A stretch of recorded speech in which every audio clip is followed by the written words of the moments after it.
Assalomu alaykum. Bugungi brifingda Sanoat, radiatsiya va yadro xavfsizligi qo'mitasining 2025-yil 9 oy davomida amalga oshirilgan ishlar xususida ma'lumot berib o'tamiz. Ma'lumki, O'zbekiston Respublikasi Prezidentining 2024-yil 24-maydagi Vazirlar Mahkamasi huzuridagi Sanoat, radiatsiya va yadro xavfsizligi qo'mitasi faoliyatini samarali tashkil etish chora-tadbirlari to'g'risidagi 186-son qarori qabul qilindi. Qarorga muvofiq qo'mita faoliyatining asosiy yo'nalishlari sifatida sanoat, radiatsiya, yadro xavfsizligi hamda liftlar va istirohat bog'lari, attraksionlardan foydalanish borasidagi qonunchilik va texnik jihatdan tartibga solish sohasidagi normativ hujjatlar talablariga yuridik hamda jismoniy shaxslar tomonidan rioya etilishi ustidan davlat nazoratini va tekshiruvini amalga oshirish vazifalari belgilandi.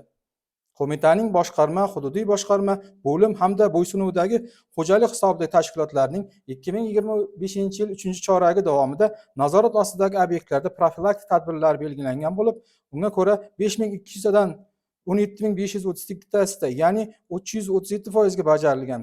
Nazorat ostidagi korxona va tashkilotlar xodimlarining sanoat xavfsizligi, mehnat va texnik xavfsizlikka oid qonun hujjatlari talablari bo'yicha bilimlarini tekshirishda belgilangan 6530 dan 9766 ga, ya'ni 150% ga bajarilgan. Vazirlar Mahkamasining 80 va 86 sonli qarorlariga muvofiq maxsus elektron tizim orqali ayrim faoliyat turlarini litsenziyalash hamda ruxsat etish xususiyatiga ega ayrim hujjatlarning berilishi 100% bajarilgan. Nazorat ostidagi obyektlar va texnik qurilmalarni ro'yxatga olish belgilangan 2570 dan 3360 ga, ya'ni 131% ga bajarilgan. Qo'mitaning hududiy tuzilmalari tomonidan 2025-yilning 9 oy mobaynida amalga oshirilgan davlat nazorati ishlari tahlili.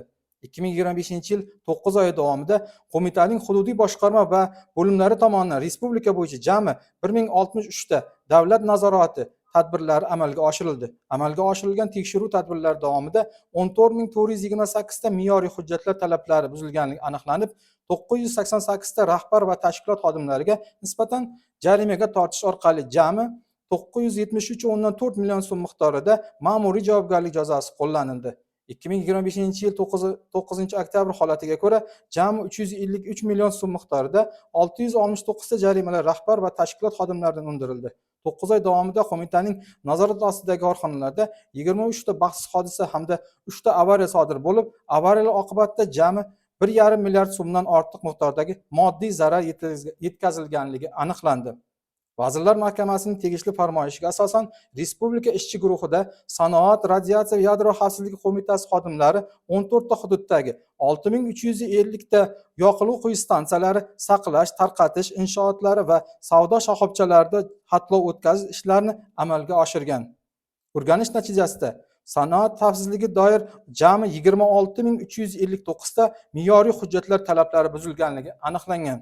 Xavf darajasi yuqori bo'lgan 600 ta shoxobchaning faoliyati respublika ishchi guruhi bilan birgalikda vaqtincha to'xtatilgan hamda 2025-yil 7-oktyabr holatiga ko'ra qo'mitaning hududiy boshqarma va bo'limlari tomonidan 18132 ta kamchiliklar bartaraf qilinib, respublika bo'yicha 459 ta shoxobchaning faoliyati qayta tiklangan. Respublika bo'yicha ijtimoiy soha obyektlaridagi isitish qozonlarini kuz-qish davriga tayyorlash hamda ulardan samarali foydalanishni tashkil etish yuzasidan qo'mitaning hududiy boshqarma va bo'limlari tomonidan respublika bo'yicha o'rganish davrida jami 47877 ta qozonxonada 68131 ta qozonlar mavjudligi aniqlandi. 2025-yil oktyabr holatiga ko'ra respublika bo'yicha ijtimoiy soha obyektlarida foydalanilayotgan 68031 ta qozonlarning tanlov asosida 6040 tasi ko'rikdan o'tkazildi. Ko'rikdan o'tkazish natijasida foydalanishda bo'lgan 6040 ta qozonlardan 5004 tasida, ya'ni 83% da kamchiliklar aniqlangan. Oktyabr holatiga respublika bo'yicha ijtimoiy soha obyektlarida 969 ta qozonlarning kamchiliklari bartaraf qilingan. Sanoat xavfsizligi, liftlar va attraksionlar sohalari bo'yicha qo'mitaga 9 oy davomida 4684 ta murojaat kelib tushgan bo'lib, shulardan 4033 tasi ijobiy, 84 tasi ko'rib chiqish jarayonida va 567 tasi murojaatlar rad etilgan. Qo'mita xodimlari tomonidan respublikadagi 151 ta madaniyat va istirohat bog'lari va ko'ngilochar maskanlarda o'rnatilgan 1588 ta attraksionlarning sanoat xavfsizlik talablariga rioya etilish holati, shuningdek tegishli ruxsatnomalar mavjudligi batafsil o'rganilgan. Xususan, Andijonda 130 ta, Buxoroda 82 ta, Jizzaxda 60 ta, Qashqadaryoda 96 ta, Navoiyda 55 ta, Namanganda 187 ta, Samarqandda 115 ta, Surxondaryoda 88 ta, Sirdaryoda 55 ta, Farg'onada 188 ta, Xorazmda 106 ta, Toshkent viloyatida 70 ta, Qoraqalpog'iston Respublikasi 91 ta va Toshkent shahrida 265 ta xo'jalik yurituvchi subyektlar attraksionlardan faoliyat olib borayotgani aniqlandi.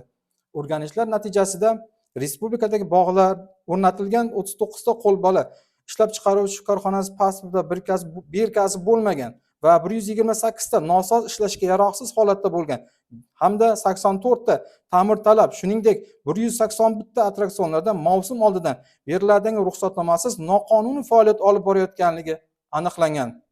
Madaniyat va istirohat bog'larida o'tkazilgan o'rganishlar jarayonida aniqlangan xavfsizlik qoidalari va talablariga mos bo'lmagan 149 ta attraksion faoliyati o'rnatilgan tartibda kamchiliklarni bartaraf etilgunga qadar vaqtincha elektr tarmog'idan ajratilgan.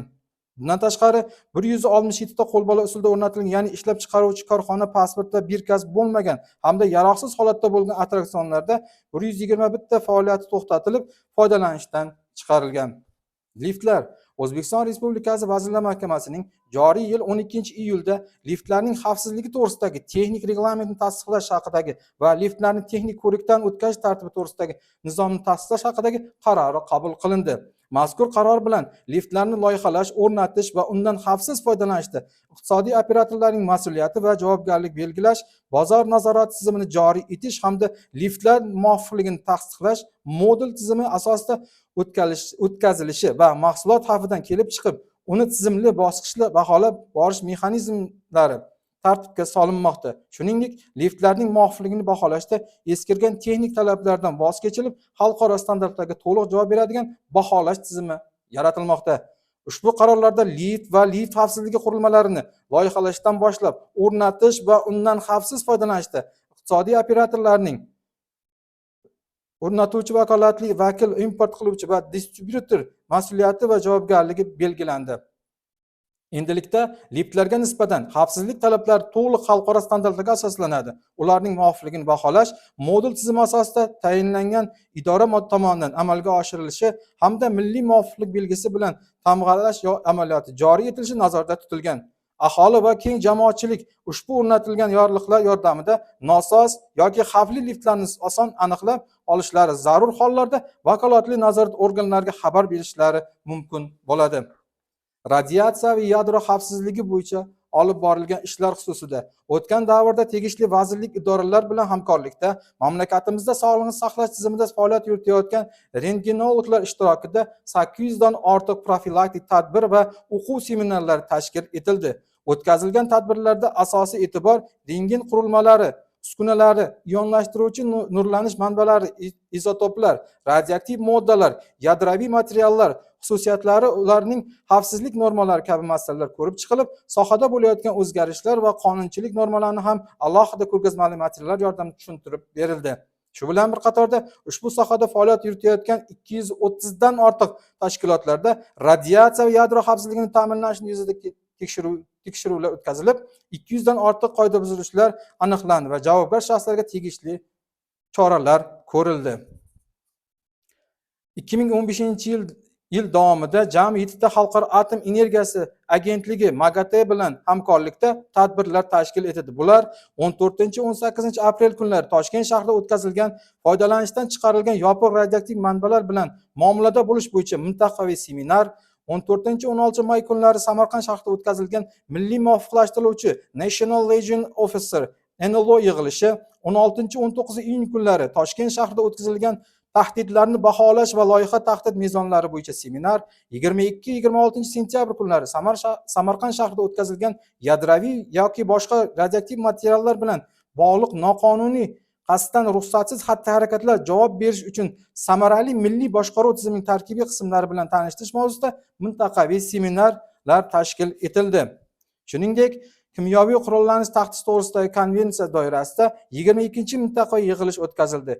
Yevropa Ittifoqining 87-son Markaziy Osiyoda ommaviy tadbirlarni o'tkazishda sog'liq uchun tahdidlarga, shuningdek, sog'liqni saqlash sohasidagi boshqa tahdidlarga tayyor turish va javob qaytarish loyihasi doirasida Sanoat, radiatsiya, yadro xavfsizligi qo'mitasi boshchiligida Sog'liqni saqlash vazirligi tizimida toksikologiya bo'yicha amaliy mashg'ulotlar o'tkazildi. Shuningdek, 12-15 may kunlari Belgiyaning Bryussel shahrida Yevropa Ittifoqining biologik, radiologik va yadro xavflarini minimallashtirish bo'yicha ilg'or tajriba markazlari tashabbusi doirasida milliy koordinatorlarning 10-xalqaro uchrashuvida ishtirok etildi. Shuningdek, 3-4 iyul kunlari Turkiyaning Ankara shahrida kimyoviy qurolni taqiqlash tashkiloti tomonidan tashkillashtirilgan Markaziy Osiyo mintaqasidagi kimyoviy xavfsizlik qonunchiligini kuchaytirish va uning amalga oshirilishi bo'yicha mintaqaviy yig'ilishda kimyoviy xavfsizlik sohasida taqdimot bilan ishtirok etildi. Shu bilan Sanoat, radiatsiya, yadro xavfsizligi qo'mitasining 2025-yil 9 oyida amalga oshirilgan ishlar tahlili shundan iborat. E'tiborlaringiz uchun rahmat. Salomat bo'ling.